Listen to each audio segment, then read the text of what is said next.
Greetings, free thinkers. Welcome to the Hoggcast. How are you doing today? I hope you're doing fine. I certainly am. Okay, what do we have for you on today's video? We are continuing in the same vein we have been for a couple of days now, highlighting, because this is important, right? And I'm sure you know why. Highlighting what's happening in Western education systems, public education systems, in countries like the United Kingdom, Canada, Australia, and especially at the moment in the United States. Seems to be where the point of the thrust. I don't even want to use the word teacher, but I will just for simplicity's sake, okay? But these teachers are utterly convinced that what they need to be doing is to be pushing their own brand of personal politics onto the kids, and that is why during the COOF you saw so many of them being highly concerned with the Zoom calls, because they knew that the parents were going to actually start seeing what's happening in these education centres, indoctrination centres even. So this is a history teacher. That should worry you for a start. She's going to tell you how, in her opinion, that all education is political. It has to be. And some of the things she says actually concerns me. She doesn't go into detail, of course, but she glosses over some of the things she does with students in her class, which leaves me highly concerned, and I'll explain that after we watch the video. And the second clip we have to watch is the inevitable result of what happens when you send a perfectly sane person to one of these education centres, quote unquote school, and when they leave, what the change they go through, the mental metamorphosis that they go through over the 3 or 4 years they're at university or wherever. So let's get into this video now. If you haven't yet though, please like this video if you find it informative, subscribe to the Hoggcast, hit the notification bell, and share this video around. We also now have a members option where you can become a member. We call it the Coffee Club. For the price of a monthly cup of coffee, you can become a member and support the Hoggcast. We are the underdogs, so that obviously would really help out and go a long way to fighting back against the suppression that a lot of us face. Anyway, let's go. Okay, so let's watch what this the latest teacher has to say for what happens in her history class, and then after we've watched it, we'll go back and watch again, and I'll stop intermittently to make the points that I feel I need to make. So this comment was put on a video that had absolutely nothing to do with politics, but let's dive in, because teaching is political. The education system, the curriculum, school zoning, funding, standardized testing, all of these things can create and further lead to class and racial inequalities and impact life chances for our students. Especially as a history teacher, my students deserve somebody who is going to confront and challenge the injustices and untruths that are in our history that have led to discrimination. So yes, teaching is political, because as we develop curriculum and have conversations with our students, equity and anti-racism need to be in the forefront of our minds, as well as giving our kids the means to gather factual information and form their own opinion. But this is wildly different than indoctrination or propaganda, because I'm not trying to sway my students' opinions. I want them to form their own educated opinions. What I'm doing is challenging a broken system and hopefully laying the groundwork for progress and justice. So she says that, but let's imagine if one of her students walked into the class with a Make America Great hat on, and the other student walked into the class with an Antifa t-shirt on. Which one do you think is going to get punished? Which one do you think is going to be told to remove their item, or they'll be expelled or kicked out of the class? You know the answer, and I will. I do. But let's go back and we'll watch it again, and I'll stop it intermittently to make the points I feel I need to make. On a video that had absolutely nothing to do with politics, but let's dive in, because teaching is political. For you, maybe, yes. Now, this is immediately someone who concerns me. The blue, purple hair, the tattoos from... She's got tattoos from arsehole to breakfast time. Straight off the bat, it's red flag, red flag, red flag.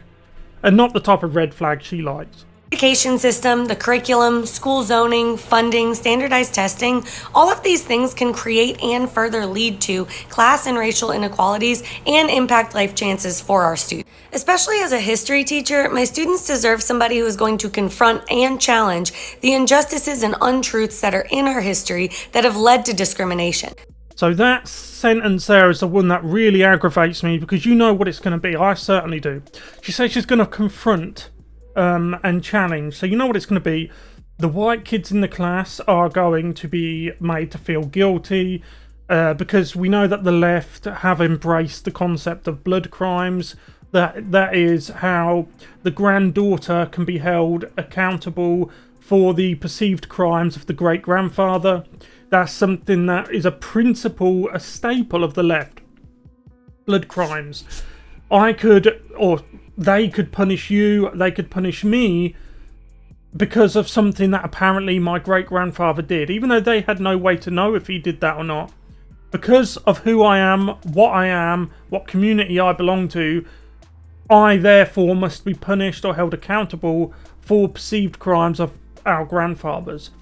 At the same time, you know, she's making grand claims about untruths. You know she's not going to teach in class about the Moors, the Muslim Moors. You know she's not going to teach about the Ottoman Empire. All the other... When it comes to history, it is vitally important to teach kids, especially in a multicultural country, a multicultural classroom. It's important to teach them that throughout history, everybody who belongs to every group at some point in history has been either at the bottom or the top. They have been the one with the whip, or they have been the one on the receiving end of the whip. My ancestors, I am British, my ancestors have been slaves to the Normans, modern day French, the Vikings, Scandinavians, the Danes, Denmark, even the Romans, modern day Italians, and to a lesser extent the Muslim Moors who sailed up European and British river systems looking for young women to take back, and they would sell them on the slave markets there. So I don't hold a grudge against Italians. I don't approach modern day Normans. Normandy's in the north of France, of course. I don't approach them and say, oh well, you know, X amount of years ago your people did this to my people, so I'm going to punish you. I'm going to do something to you because of that. We don't do that. It's not something we believe in. You cannot make peace with people if you are habitually dredging up past crimes or even perceived crimes, whether they are small or large, and you're trying to somehow punish the grandson or the granddaughter for it because you couldn't get to the grandfather. That shows you have malice, a lot of malice inside you. So that's the way her classroom's going to go. You know it. She's going to pit one against the other. So yes, teaching is political because as we develop curriculum and have conversations with our students, equity and anti-racism need... So equity is the new buzzword for communism. It means that everything is to be divided out equally among everyone. Sounds great on paper, doesn't it? It always does, but it never works out that way. Eventually, we'll call it the substance. Eventually, the substance will be so evenly divided out among the people that you will have next to none of it yourself. Nobody will have enough of anything to produce anything, and then famine kicks in. And she said anti-racism. This is the left's buzzword for anti-this, anti-me, anti-you. That's what she means. To be an anti-racist means to be anti-me or anti-you, not because we are an moronist, but simply because we're white. That's what it means.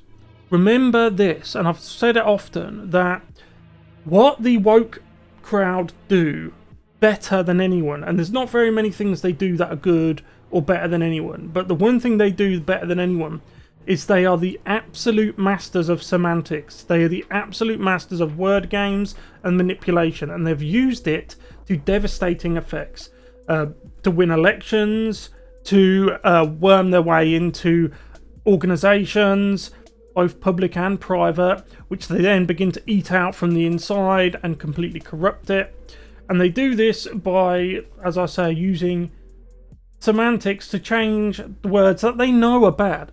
This is the thing. This is why they're always so angry. They know it's bad. This is why they have to change the wording.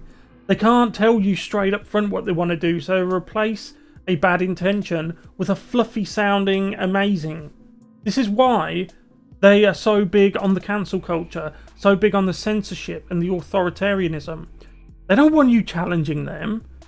They know deep down what they're doing's wrong. That's why they're always so angry. Need to be in the forefronts of our minds, as well as giving our kids the means to gather factual information and form their own opinion. Well, that would be very nice. That would be very nice. But tell me something, Mrs. Purple Hair, covered in tattoos, etc., etc. You're saying that education is political. Let's say if someone come into your classroom with a Make America Great Again hat, okay, or if they were going to push Republican ideals, how quickly would your opinion change? I would love to know that.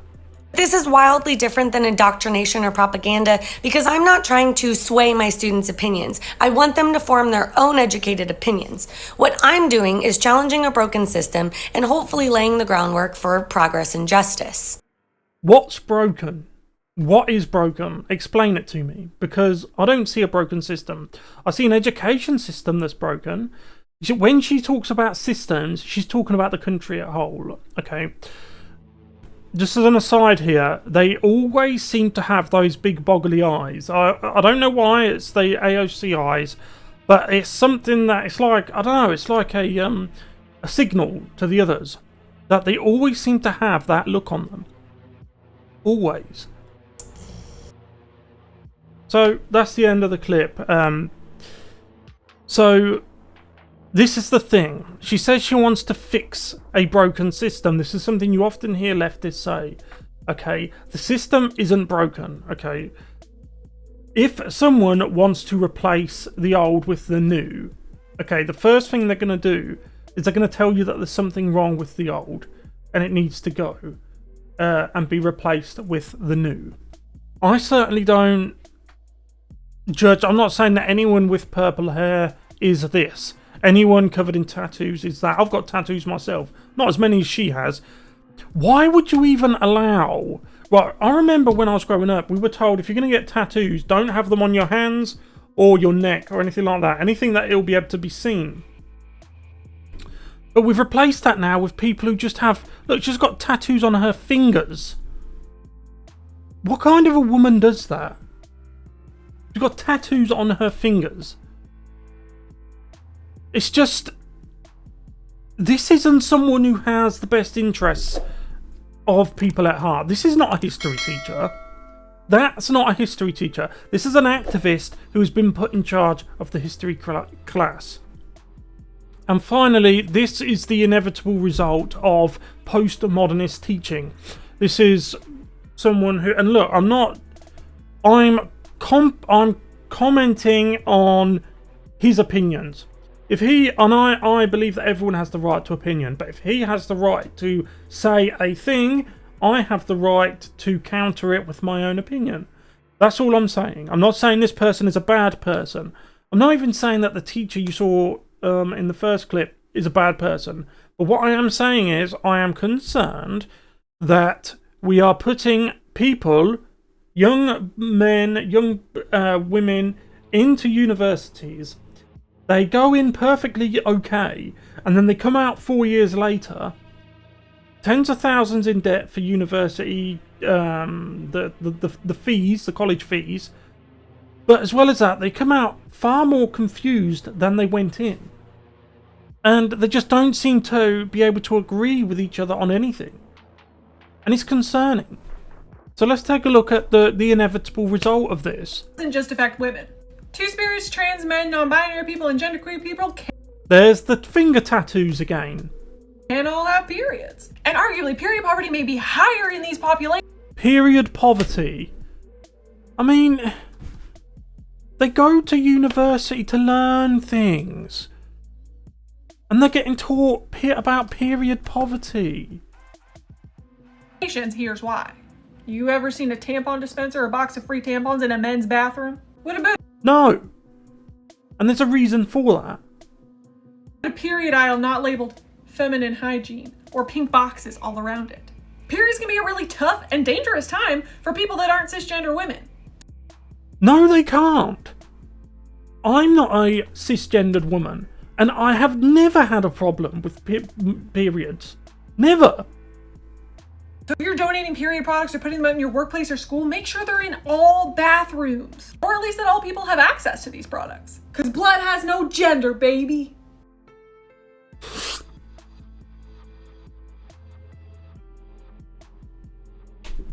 I've just heard the most moronic quote. What do you say to that?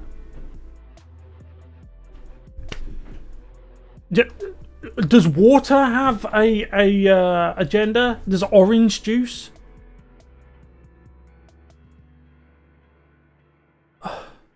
God, it's just really.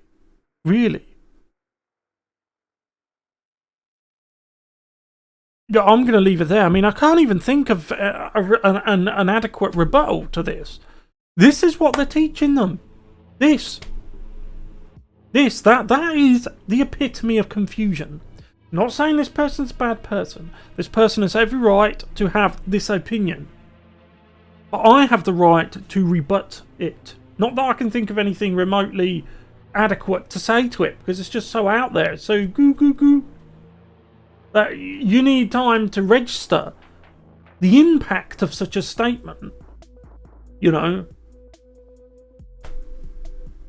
I'll leave it there. Let me know what you guys think about this in the comments section below. If you haven't yet, please like the video, subscribe to the channel, hit the notification bell and share this video around. We don't get recommended anymore because we are conservative commentators.